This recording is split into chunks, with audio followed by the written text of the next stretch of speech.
Today I'm going to be running through my recent reads, books I'm currently reading, and then also a few books that I'm contemplating dropping. Like, I really don't know if I'm going to continue to the end, so I'm going to need your input whether I should push through and read till the end or to drop it and stop reading it today, because one of these is a really popular series. One of the highlights of this video though is the fact that I found my new favourite author. I found my new favourite read. It is one for my gothic fantasy lovers and those that like romance in their books, but it's not the plot, it's not everything. It's just sprinkled in there. And when you read it, it's fabulous. But before we begin, I just want to quickly caveat, I am just sorry if you can't understand me. I'm very, very bunged up. I get a bit loopy when I'm a bit sick. So apologies if you can't hear me and if the video's a bit choppy because yeah, I'm editing out coughs and stuff. But I've got my green tea and we're gonna get right into the video. So we're gonna start with my recent reads, and we've got 6 books in this category, and most of them are fantasy and romance. Like, they're the main genres that I do read. There is, I think there might be one. Yeah, there's one that's not a fantasy or romance. All the others are. And in all honesty, my reads haven't been spectacular recently, except the first one that I'm going to be speaking about right frickin' now. And it's a banger. You have to read this. And it is the Sheperd King series by Rachel Gillig. I love this woman. This is her debut novels. Like, the first series she's written about. I can't wait. I will read anything she puts out, and I'm literally waiting for the next series she wants to put out there. Anyway, this is a duology series. The first book is called One Dark Window, and I have spoken about that in a previous video when I read it, and I'll link that video in the description below. And I rated that book a 4.5. I freaking loved it. The second one, Two Twisted Crowns, 5 out of 5. Untouchable. It was amazing. Everything about it was perfection. Now, I read the physical copy of One Dark Window and I listened to the audiobook of Two Twisted Crowns, and I don't know if that would have impacted my rating or not, but I am looking forward to getting the physical copy of Two Twisted Crowns, reading it and seeing if I'd still rate it a 5 out of 5. I really, really want you to read this, so I'm gonna try and quickly upsell this to you in a short amount of time because I could go on and on and on about this. The vibe of the book and the genre is like gothic fantasy with a really intricate, good magical system. There's the political intrigue, and then obviously there is that romance subplot in there. Now, if you watch the video where I talk about the plot of One Dark Window, I go into a bit more detail about the overall vibe of the book and the magical system. So I'm just going to really briefly summarize that right now. The world is set in this kingdom that's surrounded by mist. And if people go into this mist, they get sick, they get cursed, but they end up getting a magical ability. But magic doesn't come free, and the price of gaining magic is the fact that your body and your mind will start to degenerate. So your life will be a bit shorter, you might suffer more, etc. But there's also other magic in this world, and that is called province cards. And there's 12 different types of these cards, each one giving the user who holds the card a different ability. And that's the vibe of the magic of the world. Then the story follows Elspeth, a young girl who is cursed, and she lives with this nightmare creature in her head. And it follows their relationship very closely. It's done really well in the first book, and even better in the second book. We get a lot more intel about their relationship and a lot more history into the nightmare character. I literally feel like I could fangirl about every single thing in this book, so I really can't do my squeals all the time. So what ends up happening is Elspeth teams up with this group of people, and their mission is to get rid of the mist, to save and cure every person that's cursed so they won't die, and also to get rid of all of the province cards that give people magic. So yeah, that's the whole plot of the first book. And the second book, Two Twisted Crowns, jumps right into it from the end of that first book, which there is a massive cliffhanger. I'm going to quickly list off the reasons why I love the second book that are a little bit more than the first. And the first reason is we get more point of views. In One Dark Window, we follow Raven and Elspeth, whereas in the second book, we also get Elm and Ione's point of views. And I love these two. These two made this book for me. Elm and Ione, I'm obsessed with you. The tension, the build-up, the intimacy of their relationship and how it was written was so gripping, heart-wrenching, heartwarming. I loved it. As I've previously mentioned, we do get more information about the nightmare, which I enjoyed. We get a lot more history and understanding of how magic was made in the world. Characters also split up, so we get people on different adventures, different tasks. We get to explore the world a lot more. And then lastly, there's amazing twists and turns. I found the first book somewhat predictable. I wasn't crazy shocked with it, but I still loved the story. Whereas this book, there were twists and turns I wasn't expecting. I love it how when a book can do that. The ending of this made me cry. I did. To me, it ended how I thought it would end, but didn't. I don't know if that makes sense to you. And if you have read this book, do you understand what I'm talking about? Like, I thought there would be different endings and different conclusions to some characters, but I loved the differences in what I expected and the twists and everything. So I'm not complaining, but it did hurt my heart a little bit. Which is why it's a 5 out of 5 read. If a book can make you obsessed, cry multiple times, gripped to it, can't put it down, you know it is a top tier read. And that's what this was. I really hope you read it. Please, please try this duology out. Now, the next one is an audiobook, and it is not a physical book. You cannot get this and read it. You can only listen to it via audio, and that is Two Can Play by Ali Hazelwood. It's really short. It's like a short story. It was 4.5 hours to listen to, and I decided to read this because I really love Bride so freaking much. It was the first book I've read of Ali Hazelwood, and I didn't have high expectations, and I'm glad I didn't go into it with high expectations because this was like a 2 out of 5 read for me. But I did enjoy it. It just wasn't good. This is a spicy romance set in like a gamer world. So it's set with all the characters are like game designers and developers. It's been branded an enemies to lovers book, and like their nemesises. I don't even know if I'm saying that word right. Nemesis? You know what I mean. But it's branded as enemies to lovers, as that typical all books with any tension between two characters is an enemies to lovers, when this is not an enemies to lovers, in my opinion. It's just a hell of a lot of miscommunication to lovers.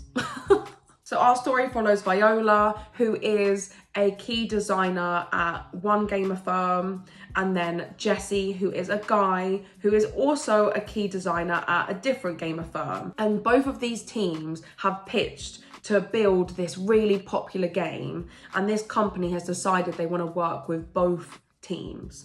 And these teams don't get on. They hate each other. They always have competed for work, and they don't have a good relationship. So they decide to go on this retreat where everyone has to try and get along and mingle and team bond. And this is when Viola and Jesse are forced to be together in a really close and intense environment, and to finally confront each other and their feelings, because Viola has had the hots for this guy for years, but she thinks he hates her. It's one of those. And I love these simple romances. They don't need to be mind-blowing for me, and I like a spicy book, but the spicy scenes in this were just a bit cringe for me. And I actually prefer the build-up and the tension before they confronted each other, because then after that the audiobook just fell a bit flat for me. And when you find out why these two are like enemies, why they don't like each other, why they stay out each other's ways, it's so dumb. Like, are you joking me? Like, Miscommunication is one of those tropes where if it's done badly, you want to smash your head against the wall. And this was one of those situations for me. Either or, it was an easy listen and I enjoyed it, but it wasn't good. So if you want a book with some substance, this is not for you. But if you want that easy reading and you like Ali Hazelwood, I think you're gonna like it. I like the gamer aspect of it and the geeky vibe of it and the fact that the teams had to team bond. It felt like a school situation, but with adults, which I found quite funny. But the spicy scenes, like I said, just were a bit cringe. Okay, we've got another spicy romance book, and that is Twisted Love by Anna Huang. And this is another one. I think I gave this, what did I give this? I also gave this a 2 out of 5, but I loved it. That's the thing. It's not a good book. The writing was cringe. Some of the spicy scenes, again, were just ridiculous.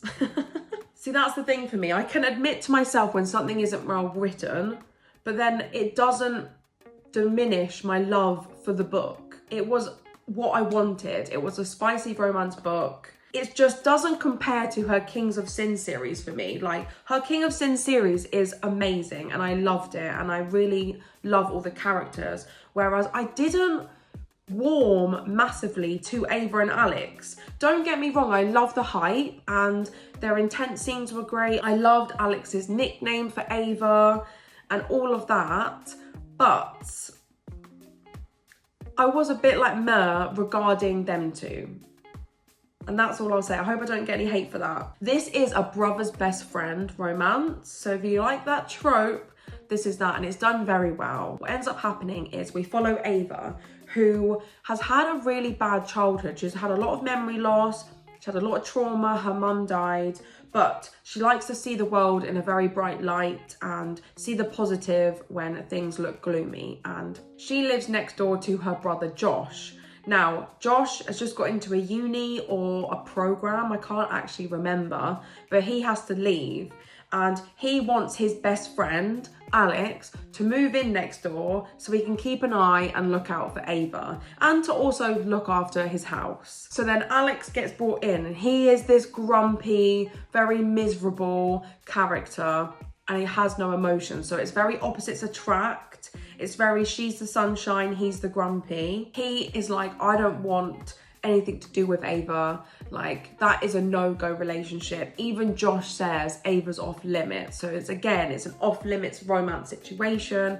And obviously they end up spending more time together and it's about their relationship. There's a lot of tension. To be fair, this goes in a lot of ways I didn't expect it. There's a lot of drama and high stakes. The series is exactly like King of Sins, where each book is a standalone, but you learn about all of the characters in each of the books. There's 4 best friends, and the first book is about Ava. The second book is about Bridget. The third book is about Jules. And then the 4th book is about, I want to say Stella. I could be wrong with that last name there. So if I have got that wrong, please do comment below. And yeah, so you learn about each of the friends and characters feature in each of the books. I love it when a book does that. I'm obsessed with that world because you find you get a complete story within one book, but then you get to start the next book, but you're not starting fresh. You already know the characters, you know the setting, you know the scene. So I feel like the second, third and 4th book are easier to get into, if that makes sense. Again, if you want a spicy book to read, this is for you. I feel like this year I'm on an Anna Huang high. I really want to get through this series because I've heard so much about the 3rd book. I think it's called Twisted Hate. I haven't even read it and I'm obsessed with the 2 main characters already. I can't wait for it. I don't know if I mentioned this at the start, but I'm listening to Twisted Love and I'm listening to that whole series, the whole Twisted series, because they're all on Spotify. So it's like I can read them for free, because it's part of that package. It has dual narration, so a male narrator for the male point of view and a female narrator for the female point of view. I freaking love that. It adds so much more to the story and it gets you immersed in the world a lot better, I think. Now, the next book is actually one I read the physical copy of, and it is A Court This Cruel and Lovely by Stasia Stark. What a letdown. I had such high expectations for this. This is a romantasy. I read this in a book club with my friend Sally, and it's so disappointing for me. The writing is trash. I think I'm rating this like a 1.5. It's not as good as the other books I've just spoken about, and purely because the writing it's mind-numbing. The style of it and the plot holes, how the characters speak to each other, and the internal monologue of the FMC, so freaking frustrating. But just in case you want to read it, it is a romantasy series, an enemies to lovers. There's quite a few books of this.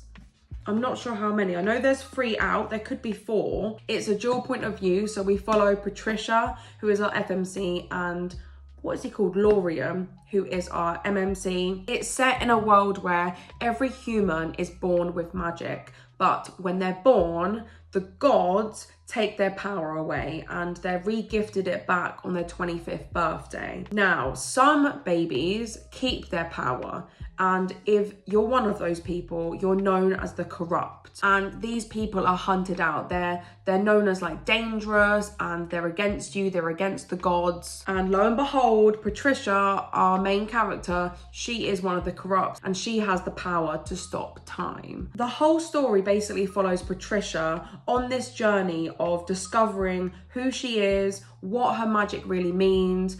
Do the gods really exist, and do they take people's powers away? And she ends up with these group of merchants, and our main guy, Lorian, is the leader of this pack. And they work together to get what they want, and they feed her information. She helps them because she's got the power to stop time. And yeah, it's about her learning about the world, about how corrupt the kingdom is. There's fae in this book as well. There's hybrids, so half human, half fae. And I think this book does set the scene well for the future books to come. I don't know if I'm gonna continue it, in all honesty. If Sally wants to continue the series, I think I might continue it with her, but it will be like a rage read. Like, I'm not gonna be enjoying it. Now, it has some spicy scenes in there. They were written well. I loved actually the banter and the relationship between Patricia and Lorian. I enjoyed that. I didn't understand the whole enemies to lovers situation though, because she hates him from the get-go for a ridiculous reason, in my opinion. Like, they're just people that don't know each other, they're meeting, and then they become lovers, in my opinion. However, this is deemed an enemies to lovers book, and it really does home in on that with every chapter that Patricia goes on about. She's like, I hate him, I vow to get him back, I'm never gonna trust him. And she does repeat that several times, so you definitely know how she's feeling, even though it's absurd.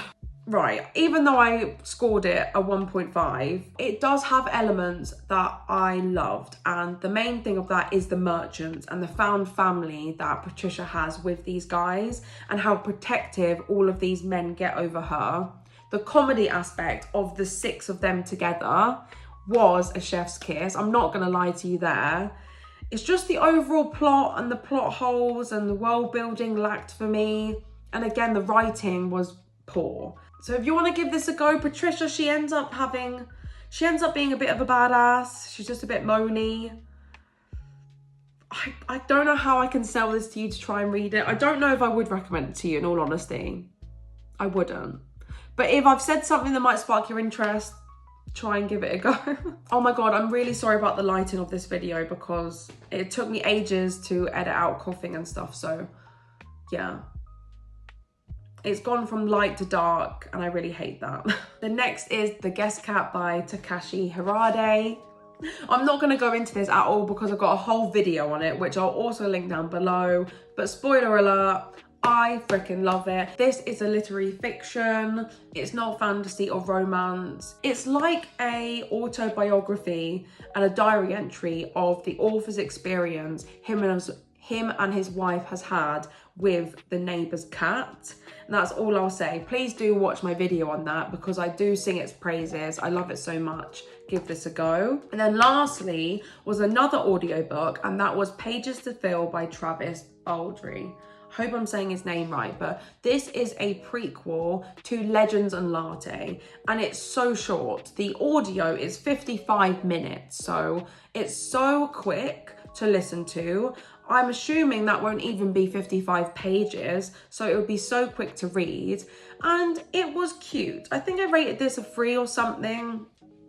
I don't even know if you can rate a story that short, in all honesty. It was a fantasy short story that has a fast-paced adventure in it. And it follows Viv from Legends and Lattes, who is an orc, and she's on a mission with her gang to, what is it again? She's got to track down a notorious thief and recover stolen property. So it's this elf person, they've stolen something and they have to find her, find the stolen thing to get money for the job. The task of tracking down this elf is more challenging, there's a lot more to it. It's cute, and in all honesty, it was nice reading a bit more about Viv, but it wasn't the most exciting. It really wasn't. Like, Legends and Lattes was amazing. It was one of my favourite reads alongside Two Twisted Crowns. This was nice because we got to see more of Viv, but nothing special. Now onto the 2 books in my currently reading category, and one of these is The Potential DNF. Then I've got another one that is on the DNF fence, but if someone tells me to keep reading it, I will. But first up, we've got Twisted Games by Anna Huang, and it's the 2nd book in the Twisted series. I am listening to the audiobook and I'm about 80% through. This is the story of Bridget and Reese, and she is a princess who ends up having to be queen because her brother advocates.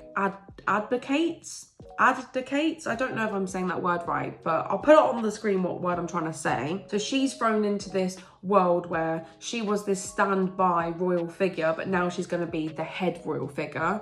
And it's about her relationship with her bodyguard, and her bodyguard is older than her by 10 years. So I'm not keen on age gap romances, but they meet each other when she's 21, he's 31, and nothing happens between them until she's 24 and he's 34. So I'm finding it okay. It is very power play dynamics. It is a really love-hate relationship at the beginning, which turns to a lot of lust and tension and steaminess in the end. This book I feel like is steamier and a lot more dirty, I'd say, than the first book. And again, I'm liking it, but it's not amazing. I just can't wait for Twisted Hate. It better live up to the freaking hype of Josh and Jules, please. Then we have Lightlark by Alex Astor. I'm 20% through, and I haven't felt the need to pick it up, and I picked it up about a month and a half ago to start reading. There's just so many plot holes, and the writing is a bit dead to me. This is again a romantasy series. I don't even want to get into it because I don't recommend it. So this is for people that have read it. Should I keep reading it? Should I push through? I made this funny TikTok about it, and the comments I got from it were very mixed. So I got some people saying, it's really bad, don't continue. Then I have others that say, the plot holes seem like plot holes, but then they get answered in book 2. So like, keep reading. So I don't know what to do. I feel like when authors do that and they answer the questions of plot holes in the 2nd book, it's because they've realised they've messed up and now they're scrambling to make it make sense. So I don't like that. And I've seen some weird things about some scenes, which I wasn't too keen on. That being said though, I really like Isla and Grimm. I want them to be endgame, and I'm only 20% in. So I like the banter between them two. But again, I think there's a really big age gap here. Like, ridiculous. I'm thinking he's centuries old. Correct me if I'm wrong there, but I need people in the comments. Do I continue or do I drop it? And then lastly, one I have dropped is Don't Go to Sleep in the Dark by Celia Fremlin. I didn't realise that this is a book that was written ages ago. I think it was written in 17. They've done well. They've republished and got a new look. It's a collection of creepy and a bit grim, scary, horror vibes short stories. So it's very short. How many short stories is there? 1, 2, 3, 4, 13 short stories, and I've gotten down to the 5th short story. And they're just a bit meh. You can tell it was written in the 70s because of some of the language used and the way some people are described. So that didn't appeal to me in the end. And in all honesty, they're just weird. Like, only 2 of them creeped me out, and the other 3, I was like, huh? And even the ones that creeped me out, I was still like, huh? So this wasn't worth reading for me. Maybe I'll pick it up again next year when it's Halloween-y time. But at the moment, this was a dead read for me. So that is my reading update. And it might be my last reading update of the year. I'm not sure. So we'll see what books I can read by the end of 2024 and whether I can squeeze in a video before we enter 2025. But if not, thanks for following my reading journey this year, and I'm excited for next year. Thank you for all the recommendations you've given me throughout all of these videos. Anyway, I'll leave you be. I hope you enjoyed today's video, and I hope to see you in the next one. Bye, guys.